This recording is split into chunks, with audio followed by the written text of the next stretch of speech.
ঈদ উল ফিতর এর সুন্নাহ আছে অনেকগুলো। কি কি সুন্নাহ আছে ঈদ উল ফিতরের? ঈদের চাঁদ ওঠার পর থেকে প্রথম আমল হলো ফিতরা দেওয়া। পরিবারের সবার তরফ থেকে গরিব অভাবী লোকদের কাছে আপনার পরিবারে 5 জন হলে 5 জনের পক্ষ থেকে ফিতরা আপনি খাবার পৌঁছে দিবেন গরিবের বাসায়। এটা হলো প্রথম আমল। দ্বিতীয় হলো ঈদের চাঁদ দেখা গেছে, তাকবীর শুরু করবেন, আল্লাহু আকবার আল্লাহু আকবার, লা ইলাহা ইল্লাল্লাহ আল্লাহু আকবার আল্লাহু আকবার ওয়ালিল্লাহিল হামদ। বেশি বেশি করে পড়তে থাকবেন। এটা পুরুষ হোক নারী হোক সবাই, পুরুষ একটু জোরে জোরে, মহিলা একটু আস্তে আস্তে।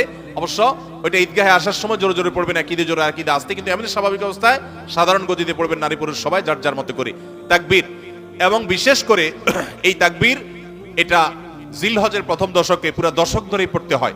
যাই হোক, এই ঈদের চাঁদ ওঠার পর থেকে ঈদের নামাজ পর্যন্ত তাকবীর আমরা শেষ করে পড়তে থাকবো। তৃতীয়ত হলো মেসওয়াক করবেন। 4 নম্বর হলো গোসল করবেন ঈদের দিন উপলক্ষে। 5 নম্বর হলো সুন্দর পোশাক পরবেন, যা আছে এর মধ্যে সুন্দর, নতুন হওয়া জরুরি না। 6 নম্বর হলো সুগন্ধি ব্যবহার করবেন।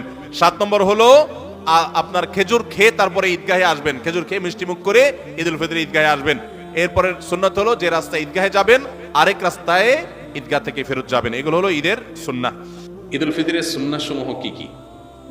ঈদ উল ফিতরের সুন্নাহ সমূহের মধ্যে থেকে সবকিছুর আগে যে সুন্নাহর নাম চলে আসে সেটা হলো তাকবীর পাঠ করা। আল্লাহু আকবার আল্লাহু আকবার, লা ইলাহা ইল্লাল্লাহু আল্লাহু আকবার আল্লাহু আকবার ওয়ালিল্লাহিল হামদ। এই তাকবীরটার পাঠ শুরু হবে কখন? ঈদের চাঁদ দেখা যাওয়ার পর। ঈদের চাঁদ দেখা যাওয়ার পর থেকে আপনি গুনগুনিয়ে আপনি এটা পড়তে থাকবেন। যত বেশি সংখ্যক বার বাসা বাড়িতে কাজ করছেন, পরিষ্কার পরিচ্ছন্ন করছেন, ঈদের প্রস্তুতি নিচ্ছেন, হেল্প করছেন একে অন্যকে, এর মধ্যেই আপনার মুখে তাকবীর চলবে। আপনি মাগরিবের নামাজের পরে এশার নামাজ পড়তে আসলেন, মাগরিব পড়তে আসলেন, তারপরে আবার বাসায় যাচ্ছেন, যেতে আসতে তাকবীর পড়বেন। মানে ঈদের চাঁদ দেখা যাওয়া থেকে নিয়ে তাকবীরটা পরিমাণে বাড়তে থাকবে। যে যত বেশি পারেন এই তাকবীরটা পড়তে থাকবেন। কতক্ষণ পর্যন্ত চলবে? ঈদের নামাজের জন্য ইমাম যখন বের হবে, মিম্বরের দিকে আসবে, মেহরাবের দিকে আসবে, তখন শেষ থাকবে, তার আগ পর্যন্ত তাকবীর চলতে থাকবে। তার মানে আমরা ঈদগাহে যখন যাব তাকবীর পড়তে পড়তে যাব, আবার যখন মসজিদে প্রবেশ করব অবসর বসে থাকবো, ইমাম সাহেবের অপেক্ষায় থাকবো, তখন আমাদের মুখে তাকবীর চলতে থাকবে। অনেকে এই সুন্নাহটা জানেন না, যার কারণে মিস করেন। তাহলে আমরা তাকবীর পড়তে থাকবো ইনশাআল্লাহ। ঈদ উল আজহাতে তাকবীর উচ্চ স্বরে পড়ার জন্য, আর ঈদ উল ফিতর তাকবীর বিশেষ করে চলতে ফিরতে যখন পড়বো নীরবে পড়ার জন্য নির্দেশনা করা দেওয়া হয় আছে। তো তাকবীরটা পড়া, এটা হলো প্রথম নির্দেশ। দ্বিতীয়ত হলো ভোরবেলায় অন্য দিনের চাইতে একটু আগে আগে ঘুম থেকে ওঠা। আমাদের উল্টা হয়, সারা রাত ঈদের শপিং কেনাকাটা পোলাপানের আড্ডাবাজি করে এসে অন্যান্য দিন ফজর নামাজ জামাতের সাথে পড়লেও ঈদের দিন মাস্ট মিস, উল্টা। অথচ ঈদের দিন ফজর নামাজ জামাতের সাথে পড়া, আগে আগে ঘুম থেকে ওঠা, এটার গুরুত্ব আরো বেশি। 3 নম্বর হলো গোসল করা। ঈদের জন্য গোসল করা। কেন গোসল করতে হবে? কারণ ঈদগাহে অনেক লোকের গ্যাদারিং হবে, আমি একটু ফ্রেশ শরীরে যাব, ঈদের আনন্দটা যেমন পূর্ণতা পাবে, আবার পরিবেশটা ভালো থাকবে। যে আপনার গায়ে ঘামের গন্ধ, আপনার অপরিচ্ছন্নতা থাকলে অন্য লোকের কষ্ট হতে পারে। সবাই একসাথে থাকবে যেহেতু, যাতে পরিবেশ ভালো থাকে।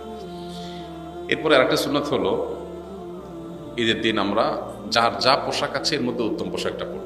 এখানে একটা ভুল কথা প্রচলিত আছে, নতুন পোশাক পরতে হবে। ঈদের দিন নতুন পোশাক পরা সুন্নত না। সুন্নত হলো কোনটা? যেগুলো আছে আপনার এর মধ্যে তুলনামূলক ভালোটা পরবেন, সুন্দরটা পরবেন। ঈদ সুন্নাত ছাড়া, নতুন কাপড় ছাড়া ঈদ হবেই না, এই কনসেপ্ট আমাদের মধ্যে ঢুকছে ভুলভাবে। এটা শরিয়ার কনসেপ্ট না। নতুন পোশাক ঈদের জন্য জরুরি না। সাহাবীরা প্রতি বছর একটা করে জামা কিনতে পারতেন না, 2-4 জোড়া জামা দিয়ে জীবন পার করে দিতেন সেই 1450 বছর আগের মানুষ। এই জন্য ঈদের দিন যার যা পোশাক আছে এটার মধ্যে উত্তম পোশাকটা পরব। আরেকটা সুন্নত হলো মেসওয়াক করা। এটাও এই জন্য যে আমরা অনেক গ্যাদারিং এর মধ্যে যাবো, ঈদগাহে সব মানুষের সাথে মিশবো, যাতে মুখে দুর্গন্ধ না হয়, পরিবেশ নষ্ট না হয়, অন্য কষ্ট না হয়, সেজন্য। আরেকটা সুন্নত হলো সুগন্ধি মাখা ঈদের দিন। আরেকটা সুন্নত হলো ঈদগাহে যাওয়ার আগে ঈদ উল ফিতরে কিছু খেয়ে তারপর যাওয়া। ঈদ উল আজহাতে না খেয়ে যাওয়া। ঈদ উল ফিতরে হলো ঈদগাহে যাওয়ার আগে একটু খেজুর অথবা মিষ্টান্ন কিছু একটু খেয়ে তারপরে ঈদগাহে যাওয়া। এবং ঈদগাহে যাওয়ার ক্ষেত্রে যে রাস্তা যাওয়া, আসার সময় ভিন্ন রাস্তায় আসা। আর যদি রাস্তা ভিন্ন না থাকে তাহলে রাস্তা এক পাশে যাওয়া, আরেক পাশে আসা। পায়ে হেঁটে আসা যাওয়া করা ঈদগাহে। এখন যদি দূরে ঈদগাহ দূরে হয় তো গাড়িটা দূরে পার্কিং করে ওইটুকু অন্তত পায়ে হাঁটার চেষ্টা করে। আর এর বাইরে ঈদের দিনের আরেকটা গুরুত্বপূর্ণ বিষয় হলো ফিতরা দিয়ে তারপর ঈদগাহে যাওয়া। ফিতরা শেষ করে দিয়ে তারপরে ঈদগাহে আসা। আল্লাহ তাআলা আমাদের ঈদের সুন্নতগুলো মেনে চলার তৌফিক দান করুন।